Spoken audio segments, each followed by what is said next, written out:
السلام عليكم.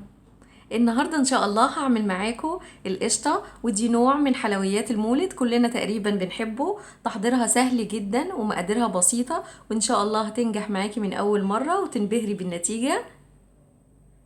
يلا بينا نسمي الله ونصلي على الرسول عليه أفضل الصلاة والسلام، ونبدأ في تحضير القشطة. بسم الله. أول خطوة في طبق وهحط فيه معلقتين كبار مليانين من الجيلاتين. ده شكل الجيلاتين.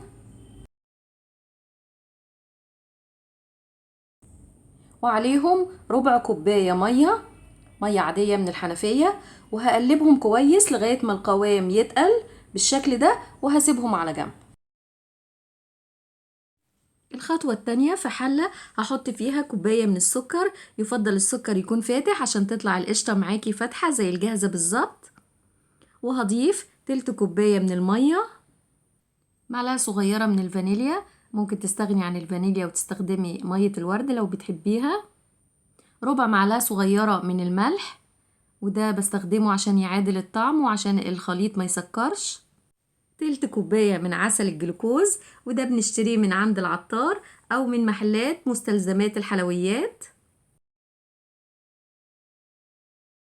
دلوقتي هاخد الخليط ده وارفعه على النار، وبقلبه من النص، مش بقرب خالص لحروف الحلة عشان العسل ما يسكرش. هنا السكر والجلوكوز دابوا وابتدى الخليط يغلي بالشكل اللي انتوا شايفينه ده. هسيبه دقيقتين بالظبط، مش اكتر من كده، بحسبهم بالساعة ضروري جدا. بعد الدقيقتين بطفي عليه النار، وكده الخليط بيكون جاهز. دلوقتي في بولة عميقة هحط معلقتين الجيلاتين اللي انا جهزتهم من الاول، وهنزل عليهم بخليط الشربات وهو سخن. اول ما بشيله من على النار على طول بضيفه للجيلاتين، وهضربهم بالمضرب الكهرباء. هضربهم كويس ضرب مستمر لمدة من 10 ل 12 دقيقة. مع استمرار الضرب هنلاقي الخليط لونه بيفتح والقوام بيتقل، القوام بيكون متماسك شبه الكريمة. هوريهولكوا دلوقتي. بصوا شكله هنا تماسك، بس لسه برضو موصلش للقوام المطلوب، لسه هو بيسيل من على ايد المضرب بسهولة.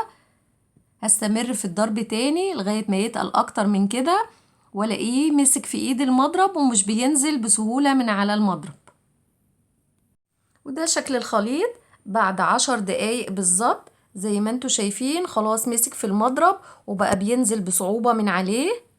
كده خلاص وصلت القوام المطلوب، كده انتهت مهمة المضرب. تعالوا نشوف الخطوة الجاية. عندي صينية هنا مستطيلة حضرتها وحطيت فيها كيس بلاستيك ودهنته كويس بالزيت. الصينية اللي بستخدمها هنا أصغر مقاس في الصواني المستطيلة عشان سمك القشطة يكون معقول. ودلوقتي بحط شوية جوز الهند في الصينية، بوزعهم كويس، وهحط عليهم شوية من الزبيب. ممكن تستبدلي الزبيب بالفواكه المسكرة، بتكون حلوة قوي مع القشطة. عملتها قبل كده على القناة، هسيب لكم الرابط والمقادير في صندوق الوصف للي عايز يرجع لها. وهنزل دلوقتي بالقشطة بسرعة قبل ما تبرد وتتقل. قوامها مظبوط جدا، متماسكة ولونها فاتح زي الفل. اهم حاجة بنزل بيها في الصينية بسرعة كده، بسويها في الصينية.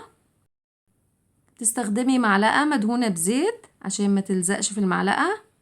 اول ما بسويها بحط على طول الزبيب عليها عشان يمسك فيها، وبعدين برش رشة من جوز الهند. خلي بالك اوعي تحطي جوز الهند الاول، لو حطيتي جوز الهند وبعدين الزبيب مش هيمسك في القشطة.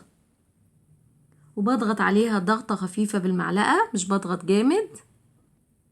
وكده خلاص اكون خلصت القشطة. دلوقتي هحطها في مكان متهوي لمدة 24 ساعة. يفضل طبعا المكان يكون فيه مروحة، وبسيبها مكشوفة مش بغطيها. واوعي تحطيها في التلاجة هتنشف منك. وهنا بعد ما سبتها لمدة 24 ساعة في الهواء تماسكت، وهبتدي اقطعها دلوقتي. بستخدم للتقطيع سكينة مدهونة زيت. قطعوها بالشكل والحجم اللي تفضلوه. انا قطعتها لقطع متوسطة الحجم، لا هي كبيرة ولا صغيرة، حجمها معقول. وده شكلها طرية جدا ومطاطية زي الجاهزة بالظبط واحسن.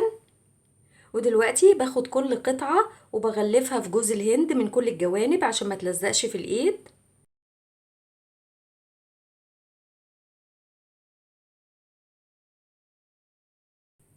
زي ما انتوا شايفين طرية جدا اهي وبتمط.